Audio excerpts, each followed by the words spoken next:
Et bien le bonjour les amis sportifs du dimanche, j'espère que vous allez super bien et que vous avez la maxi patate. On se retrouve aujourd'hui pour une petite vidéo très rapide que vous m'avez demandé sur les réseaux et notamment sur Instagram. Voilà, ça fait suite au fait que dans une semaine, j'ai l'Ironman des Sables d'Olonne 70.3 dans le viseur. C'est un objectif que j'ai depuis un bout de temps où j'espère performer.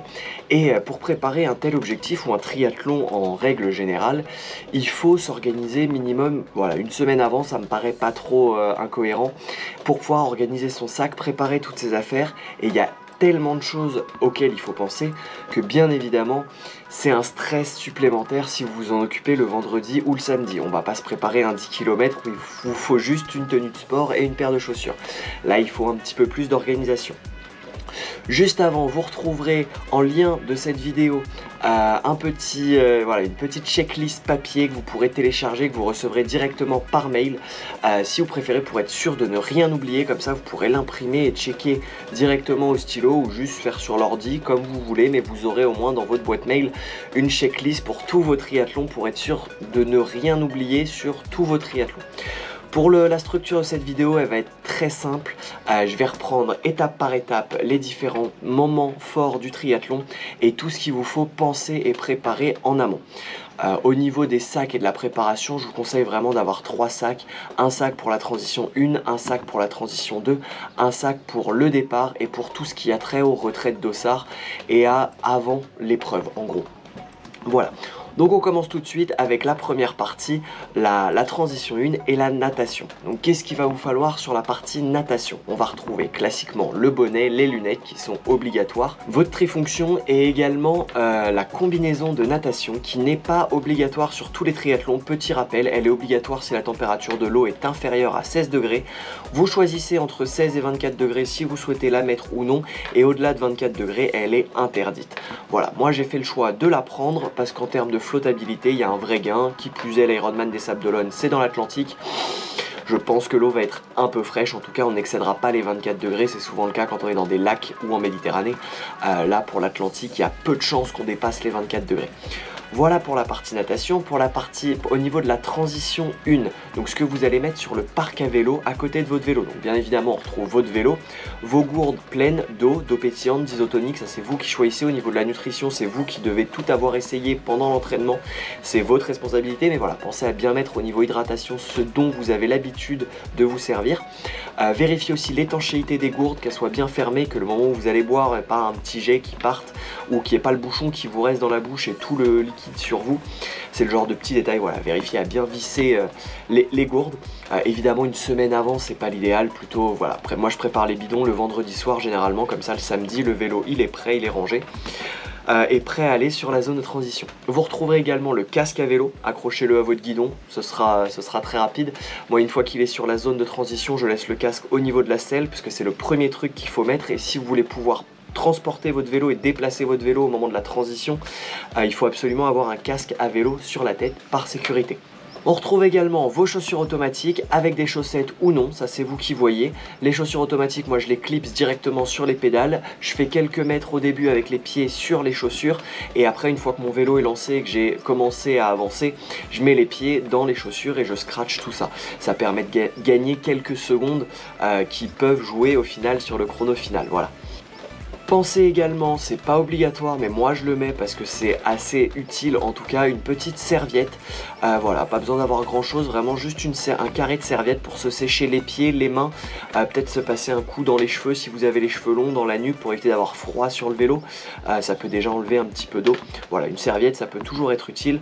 Et après vous retrouvez vos gants à vélo si vous en avez, si vous en utilisez, crème solaire, lunettes de soleil et potentiellement un sac plastique en fonction de la météo. Si c'est comme aujourd'hui la météo qui pleut, pour éviter de mettre des affaires trempées, même si vous sortez de l'eau c'est toujours plus agréable de venir mettre des chaussettes et des chaussures sèches, un petit sac plastique où vous aurez plus qu'à sortir vos chaussures et elles seront sèches, ça évitera qu'elles soient déjà trempées ou que la nuit d'avant le triathlon, s'il y a eu des gros orages, qu'elles soient totalement détrempées. Voilà pour la transition 1, je terminerai par l'alimentation. Mettez à côté de votre vélo ce que vous souhaitez trouver à manger pendant la distance en vélo, 40, 90, 180. Mais pensez à le mettre, si c'est vos barres, vos gels, peu importe, pensez à le mettre. Et voilà, vous faire un petit tas nourriture à côté, puisque dans l'eau, vous ne l'aurez pas dans votre trifonction. Ensuite, vous partez en vélo, vous faites votre vélo, vous revenez, et au niveau de la transition 2, c'est souvent la plus rapide. Vous posez votre vélo, vous posez votre casque, vous déclipsez les chaussures, soit vous déclipsez, soit vous descratchez, vous enlevez les chaussures.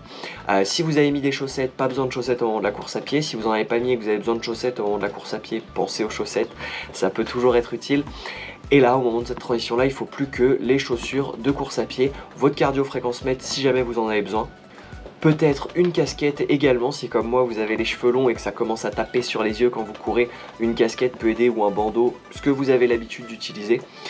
Et aussi votre alimentation, un petit gel ou une petite barre en fonction de la course à pied, même si c'est pas le sport où on mange le plus, c'est important de s'alimenter et d'avoir de quoi affronter un potentiel coup de barre. Donc voilà, pensez à ça.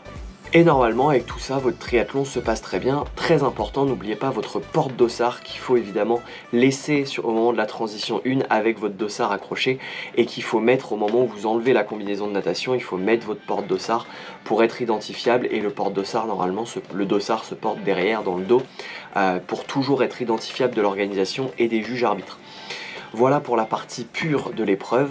Et maintenant, si on se concentre un peu sur les à côté, donc tout ce qui va vous permettre d'accéder à l'épreuve et que ça se déroule dans les meilleures conditions possibles, on va retrouver le certificat médical ou votre licence FF3, la crème solaire, mais également votre crème anti-frottement, une type NOC, vos cardio-fréquence-mètres ou capteurs vélo. Ça, c'est vous qui voyez à chaque fois. Ça, c'est vraiment les éléments où c'est à vous de voir si vous allez les utiliser ou pas. Le sac plastique pour la transition 1 et 2 si jamais il pleut, pour éviter d'avoir les chaussures trempées. Et du PQ ou une bouteille d'eau, parce qu'on ne sait jamais quel type de sanitaire on va trouver. Le stress avant la course peut être assez important. Toujours voilà, avoir un petit quelques feuilles et une bouteille d'eau, parce qu'on ne sait pas quand est-ce qu'on peut s'hydrater ou pas. Et si vous avez soif à cause du stress, que vous avez la gorge sèche, ce serait dommage de ne pas pouvoir boire.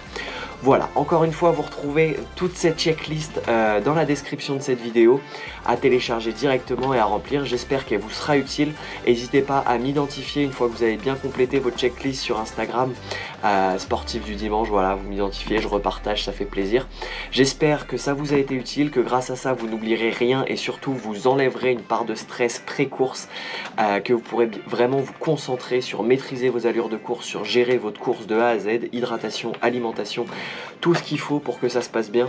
Pensez à vérifier la pression de vos pneus, votre vélo, que tout soit en forme, que vos lacets soient détachés au moment de la transition, parce que toutes ces petites choses là, voilà, vont venir faire que ce soit fluide. Essayez vraiment de vous visualiser, de vous prévisualiser le vendredi, en tout cas la veille de la course, de venir voilà, imaginer comment ça va se passer, chaque transition, ce dont vous pourriez avoir besoin.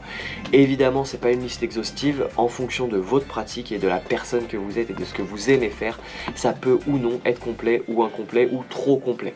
Ok, j'espère que ça vous a vraiment servi. C'était un sportif du dimanche, toujours aussi rigoureux à l'entraînement qu'à l'apéro. Et pour ceux qui sont là la semaine prochaine au Sable d'Olonne, j'espère qu'on se verra après la course ou pendant la course pour partager une bière. Pas pendant la course, après la course la bière, mais pendant la course j'espère qu'on pourra partager un petit moment ensemble, ou après. Moi je boirai sûrement une bière sur la plage. N'hésitez pas, via Instagram je mettrai toutes les infos et on pourra se retrouver.